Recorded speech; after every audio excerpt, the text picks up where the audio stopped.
Nous sommes le lundi 23 septembre 2024. Amis internautes de Royal TV Bénin, salut et bienvenue dans ce journal. Voici les titres. Festival départemental des Jeux ludiques. Les représentants du département de Lomé à la phase nationale connue. Formation de renforcement de capacité des artisans dans la commune de Dongbo. Clap de fin avec les apprentis. Remise de kits scolaires aux filles bénéficiaires du projet Suède. Le CEG d'Avrancourt abrite le lancement officiel de la 5e édition de ce projet. Et puis, lancement de l'ouvrage Tatouage d'un mois. L'auteur Dr Guy Rondaï nous en parle au téléphone dans ce journal. À nouveau, salut. La commune de Dongbo a abrité ce dimanche 22 septembre 2024 le festival départemental des Jeux ludiques regroupant les 9 communes que compte le département de Lomé. Au terme des compétitions, les représentants de Lomé à la phase nationale sont connus. Reportage. La commune de Dongbo a abrité ce dimanche 22 septembre l'édition 2024 du Festival départemental des activités ludiques organisé par le ministère des Sports et Loisirs à travers le Fonds national pour le développement de la jeunesse, sport et loisirs. Au terme des activités, les représentants du département de Lomé à la phase nationale à Ouida le mois prochain sont connus. Occasion pour le directeur départemental des sports et loisirs de Lomé de rappeler l'objectif de l'organisation de ce festival. Les finalistes sont connus, distingués et nominés. Et c'est une joie immense de savoir que dans un même espace, nous avons les aînés qui sont des professionnels des jeux au veille, à dit, et les plus jeunes qui sont dans le jeu de Buntu. Et cette idée nous rapproche de la relève. Nous voulons que les jeunes générations puissent rester à côté des anciens pour voir comment cela se passe, histoire de les intéresser à la chose pour que les jeux technologiques implantés dans nos ordinateurs, dans nos téléphones, ne prennent pas totalement le dessus sur ce que nous avons, qui est propre à nous, propre à l'Africain, au Béninois. Éliminé en demi-finale l'année dernière dans le département du Plateau qui avait abrité ce festival, Félicien Roukanri et ses poulains restent déterminés pour être les sacrés champions de cette édition dans toutes les disciplines. Nous étions à Kétou l'année passée et nous avons été éliminés en demi-finale avec nos délégations. Cette année, nous sommes en train de viser le podium. Et comme je l'ai dit en langue nationale à tous les participants, c'est de continuer le travail pour que cette fois-ci à Ouida, nous puissions toucher le podium et revenir avec le trophée. Et parce que nous avons le potentiel, il suffit que les nôtres se concentrent et se mettent rigoureusement au travail.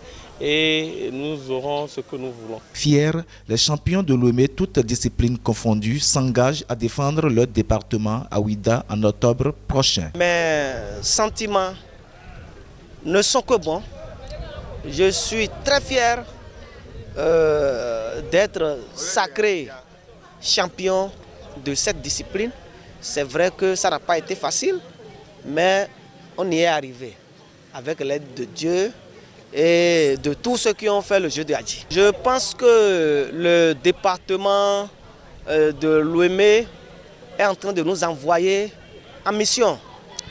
Et nous nous engageons à prendre avec tous nos membres le bâton de pèlerin et défendre vaillamment notre valeureux département au niveau national le mois prochain. Il faut donc préciser que l'événement a rassemblé de nombreux participants des 9 communes que compte le département de Lomé autour des jeux traditionnels tels que Ové, jeu de quilles, Adi, domino et Buntu, jeu de claquettes. Au terme des compétitions de ces différents jeux, la commune de Dongbo s'est distinguée dans le jeu de quilles, tandis que la commune des Agégués a remporté dans les jeux de domino et de claquettes. Suffit donc une belle organisation de la part du directeur départemental de la jeunesse, des sports et loisirs du département de Lomé. Le rendez-vous est pris en octobre prochain pour la phase nationale. Commencé le 17 septembre dernier, la formation sur le renforcement de capacité des artisans du département de Lomé a pris fin ce samedi 21 septembre 2024 avec les apprentis de la commune de Dangbo. Ayant pour but le renforcement de capacité professionnelle des artisans, cette formation va permettre la réussite de l'examen du certificat de qualification des métiers CQM. Rubil Lono et Sylvain Aniglé ont signé le reportage. La commune de Dangbo a abrité une formation de renforcement des capacités aux artisans. C'est une initiative de l'ONG Action sociale et développement humain ASDH en collaboration avec le cadre de concertation Union et collectif des artisans du département de Lomé. C'est une formation de renforcement de capacité pour les patrons et patronnes, en plus les apprenants qui sont au niveau du secteur artisanal dans le département de Lomé. Et ceci étant, nous avons commencé la formation depuis le mois d'août. On a passé par Semekodi, Porte-Novo, Adjara, Avrancourt, par Misrete, et depuis le mardi, c'est le tour de la commune de Dangbo. Prévue pour une durée de 5 jours, cette formation a été organisée en 2 parties, dont la première est consacrée aux maîtres artisans pour 2 jours et la seconde aux apprentis. Pendant 3 jours donc, les apprentis ont reçu des notions aussi importantes pour leur réussite parfaite dans le secteur artisanal. Satisfaits de l'offre de cette opportunité à leurs égards, ils remercient fortement les initiateurs et rassurent de leurs promesses pour la prise en compte des notions acquises. Durant ces 3 derniers jours, nous avons eu l'immense privilège de suivre une formation axée sur le renforcement de nos compétences en nouvelles technologies, mais aussi sur l'amélioration de notre savoir-être au travail et à la maison, notamment dans notre relation avec nos parents et patrons. Tout d'abord, je tiens à remercier chaleureusement les organisateurs et nos formateurs pour la qualité des enseignements dispensés. Vous avez su nous transmettre avec passion et pédagogie les connaissances dont nous avions besoin pour mieux appréhender les outils technologiques qui sont désormais incontournables dans le monde professionnel et qui vont surtout nous aider lors des examens du certificat de qualification au métier CQM.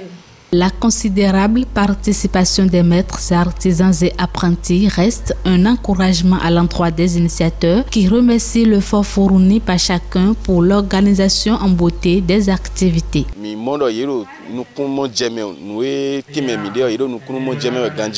Do akpakwe wewe no plan me edo akpakwe e hen na hen pa lo po be do pratique ple do e hen na do po nu po on mi na mo tin sande do pratique kon mi de tin po ye po bo mi ka do mu kun mo jewe do no mi plan ye po nu po e do hen wa chiche me do alonu bo me bi mo no a ça veut dire que e do mo je meton e ko me hun aya je ndi na mi do comme nous chien we mi tin to do we me. Bon, mais quand on son sème poji, on dit rogbonu, on dit jara franco, bon misrete boa to Dangbo, bon pour commune à ton mini de faux, mais quand il file mêlé no ton et no ton gli, au canlet no ton à son ville sort no ton, bon il y a des mitons indo, mais ma c'est à wede ma homere ni to tinton ne laisse un ligi, donc mêlé pour toi il y a des mais auto moyen mais auto mais pour quand on donne la formation là où est comme un tcheto et bon, mido bibio son ma aussi do commune attendre pour les ayede mido bay commune kuropo bo wa idina commune attendre pour les hommes iga. Démarré le mardi 17 septembre, cette formation s'est bouclée ce samedi 21 septembre 2024 pour l'étape de la commune de Dangbo. Les activités se poursuivent au sein des organisateurs pour l'atteinte de leur mission dans les communes restantes. De 23 000 l'année dernière, 35 000 jeunes filles élèves issues des familles démunies bénéficient pour cette rentrée scolaire 2024-2025 de kits scolaires.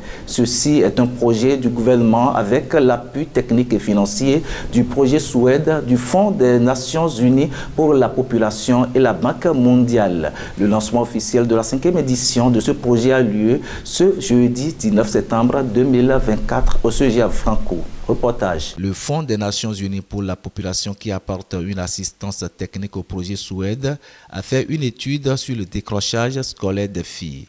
Il est ressorti de cette étude que les difficultés souvent économiques des parents étaient parmi les facteurs, ce qui a permis au gouvernement béninois et la Banque mondiale pour identifier cette évidence en résolvant avec la distribution des kits scolaires et donc une décision basée sur les évidences. Ainsi, au Bénin, plus de 5000 jeunes filles de 8 à 24 ans bénéficient de ce programme dans le cadre de critères d'éligibilité qui ont été définis et ce programme porté par le gouvernement du président Patrice Talon a une dimension sociale puisque son second mandat est sur le sceau du hautement social. Le lancement officiel de la 5e édition de la remise de ces kits scolaires a eu lieu ce jeudi 19 septembre 2024 au collège d'enseignement général d'Avrancourt dans le département de Louémé. Le département de Louémé se sent suffisamment honoré d'accueillir pour une seconde fois les manifestations officielles du lancement de cette distribution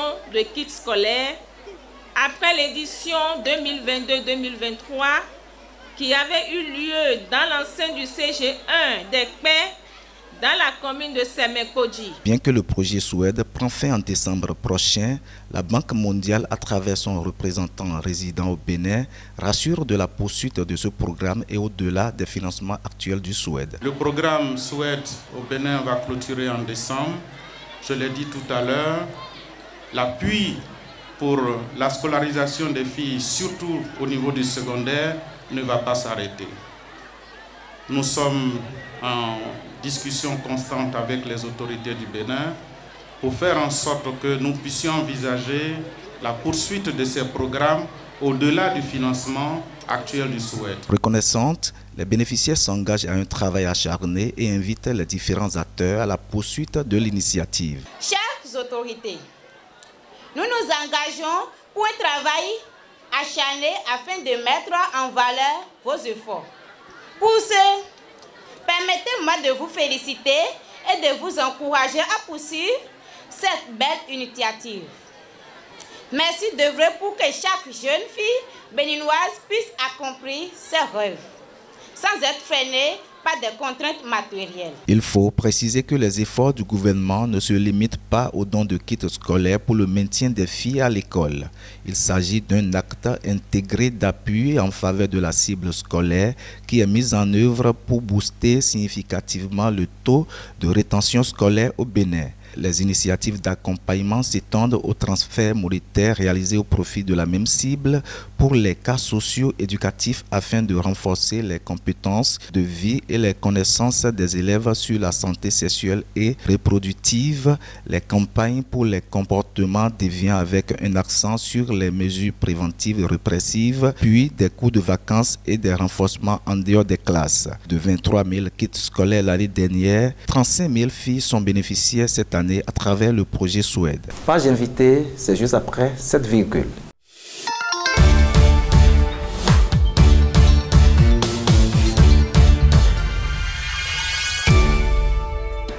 Dans cette page invitée, au téléphone dans le JT de ce lundi 23 septembre 2024, nous allons recevoir Dr Guy Rundayi. Il est l'auteur de l'ouvrage Tatouage d'un mois, un ouvrage qui sera lancé le samedi 28 septembre 2024 prochain à la Bibliothèque nationale. Il faut retenir que cet ouvrage est dédié exclusivement aux Vaudou. Dr Guy Rundayi, bonjour. Bonjour Eric Kouchiko. Merci d'accepter d'être notre invité dans le JT de ce lundi 23 septembre 2024. C'est plutôt un honneur pour moi. Le samedi 24 prochain, 24 septembre, jeudi, le samedi 28 septembre 2024 prochain, ce sera le jour du lancement officiel de votre ouvrage intitulé Tatouage d'un mois. Ce lancement sera fait à la BNB de Porto Novo. Nous allons parler de ce ouvrage de cet ouvrage-là dans ce JT. Je voudrais vous demander, docteur, pourquoi vous avez dédié cette œuvre à Vaudon et pourquoi poésie et non un autre genre littéraire? Merci beaucoup Eric Kouchiko, merci, c'est un honneur. Je rappelle que l'ouvrage sera lancé effectivement le 28 prochain, le samedi 28 prochain, à la Bibliothèque nationale du Bénin. Nous sommes là à Porto Novo. La motivation profonde de la publication de ce livre est de rétablir le vaudou, parce que la plupart des Béninois n'apprécient le vaudou qu'à l'aune des discours péjoratifs des étrangers. Et sans aucun bénéfice du doute, Eric, ils rejettent leur propre patrimoine culturel. Par ailleurs, d'autres se réfèrent au vaudou en temps de difficulté, mais là aussi, ils préfèrent y aller de nuit pour ne pas salir ce qu'ils appellent malheureusement leur chrétienté ou leur musulmanité. Il faut que cela change et ce livre se propose de contribuer à ce changement. Maintenant, vous m'avez demandé pourquoi avoir choisi la poésie et non un autre genre littéraire. Tout simplement parce que la poésie est un genre littéraire qui touche facilement les cœurs. Les personnes les plus résistantes au monde s'émeuvent facilement devant la poésie. Voilà pourquoi nous avons pensé que la poésie est bien indiquée pour réconcilier les Africains et donc les Béninois avec leur identité inaltérable. Voilà. Merci beaucoup à vous. Le samedi prochain, comme je l'ai dit tantôt, sera le lancement officiel de cet ouvrage-là. Il faut être forcément vaudon par hasard avant de participer au lancement? Non, on n'a pas besoin d'être vaudou pour participer au lancement. Il s'agit d'un livre, une œuvre littéraire adressée à tout le monde, dont tout le monde est attendu ce samedi-là pour accueillir ce nouveau-né littéraire. C'est un regard d'un Africain sur la richesse de notre patrimoine, parce que le vaudou n'est pas une religion, contrairement à ce que les gens pensent. Le vaudou est une tradition orale, un mode de pensée, je dirais même une philosophie de l'existence, et tout Africain devrait pouvoir prendre cela, comprendre cela, et on ne peut pas rester à distance pour comprendre. Ce samedi, nous allons dire ce que nous pensons de la chose, et il faut venir pour le savoir. Ce n'est pas une question de je reste à la maison parce qu'il s'agit de vaudou, je ne veux pas être vaudou, non. Moi, même qui vous parle, je suis chercheur, je ne suis pas vaudou, non, mais j'ai un regard sur ce qui est positif dans le vaudou. Voilà. Le Bénin est le berceau de vaudou, dit-on. Vous l'infirmez ou vous le confirmez? Je confirme que le Bénin est le berceau du vaudou, ça c'est clair. Le vaudou n'est pas une tradition seulement pour le Bénin, c'est une tradition africaine, mais le Bénin reste le berceau de cette tradition-là. D'accord. Je voudrais vous demander ensuite, docteur Guimoudaï, comment va se dérouler l'événement et surtout, comment peut-on soutenir l'auteur à cette occasion ou même en avant? L'événement va se dérouler de la façon la plus simple possible. C'est un peu comme on fait souvent les lancements d'albums. Il s'agit juste de ça. Le livre sera présenté au public par un sachant des questions culturelles. Après, l'auteur va recevoir quelques questions du public et on va procéder à la vente du livre à la béninoise. C'est-à-dire que chacun pourra soutenir l'auteur en achetant le livre. Un peu comme quand on lance un album, on va alors mettre de l'argent au front de l'artiste. Ici, il ne s'agit pas de mettre de l'argent au front de l'artiste, mais il s'agit d'acheter l'œuvre pour permettre à l'auteur donc de sortir beaucoup d'autres choses, parce qu'il y a beaucoup d'autres choses que nous devons dire sur notre patrimoine culturel. La vente à la béninoise, il faut que ce soit beaucoup plus clair. Chacun est libre de soutenir l'auteur avec les sous dont il dispose, mais il faut préciser que le livre lui-même est vendu à 4 000 francs au lancement, mais ça passera à 5 000 francs à la librairie. Voilà. À la librairie, ok. Je voudrais vous demander, peut-on avoir un avant-goût avec un extrait de ce livre-là, docteur? Tout de suite, là, maintenant? Oui. Pourquoi pas, laissez-moi ouvrir rapidement. Je tombe sur la page 66. Qui dit? Je m'étale sous l'arbre-palabre sur la natte de raffia pour faire en esprit le tour du propriétaire des pratiques ancestrales qui ont raffermi l'identité noire. Je ne suis pas contre la liturgie en costume, mais le vossissa est ma dîme au Dieu qui me fait moissonner sur des sols arides. Pendant que le fidèle dans les lemmes des cantiques grégoriennes mise gros pour s'acheter un titre foncier au ciel, l'adepte du vaudou à visage nu dépose ses voix là où le bien et le mal se croisent et se toisent, et le vaudou dans sa souveraineté intemporelle instruit la paix, l'huile, la farine et l'or du monde de lui tenir compagnie pour de longs jours. Voilà. Docteur, vous savez le problème que vous avez? Pardon? Vous savez le problème que vous avez? Non, je ne sais pas encore, dis-moi. C'est que vous êtes trop bon. Merci beaucoup, je me sens flatté. Alors, je voudrais vous adresser ma toute dernière question au cours de cet entretien. Je voudrais vous demander quel message voulez-vous adresser aux internautes de Royal TV Bénin? À tout le monde, je lance juste un appel à venir massivement ce samedi-là pour accueillir le nouveau-né littéraire. Nous savons que dans une famille, lorsqu'un enfant naît, tout le monde sort pour l'accueillir. Je demande que tout le monde vienne accueillir juste ce nouveau-né. Je rappelle à toutes fins utiles qu'il s'agit du lancement d'un recueil de poèmes, tatouage d'un mois dont nous sommes l'auteur. Ce qu'il faut faire pour nous soutenir, c'est de se déplacer seulement pour venir à la Bibliothèque nationale du Bénin le samedi prochain, le 28 septembre 2024, pour participer au lancement de ce livre. Ce geste utile nous fera grandir ensemble et fera grandir notre Afrique. Voilà. Merci beaucoup. Je rappelle que vous êtes le président de l'association des professeurs de français dans le département de Louémé. Si je ne me trompe pas. Merci beaucoup. Alors merci à vous, merci d'être notre invité en direct de ce JT de ce lundi 23 septembre 2024. C'est un plaisir toujours partagé d'être avec vous, Eric. Vous avez un mot de fin? Mon mot de fin, c'est de dire simplement merci pour cette tribune que vous nous offrez et espérer et souhaiter que chacun crée alors ce petit fichier dans son agenda pour que le samedi 28 prochain, nous soyons ensemble pour accueillir ce nouveau-né littéraire. Merci et bonne chance à vous. Bonne suite, merci.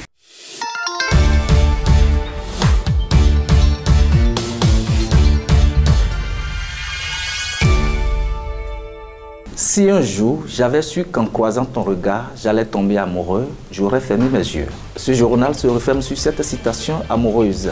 Recevez Yumbin Lono le vendredi pour le JT Weekend. D'ici là, portez-vous bien et surtout passez un excellent début de semaine.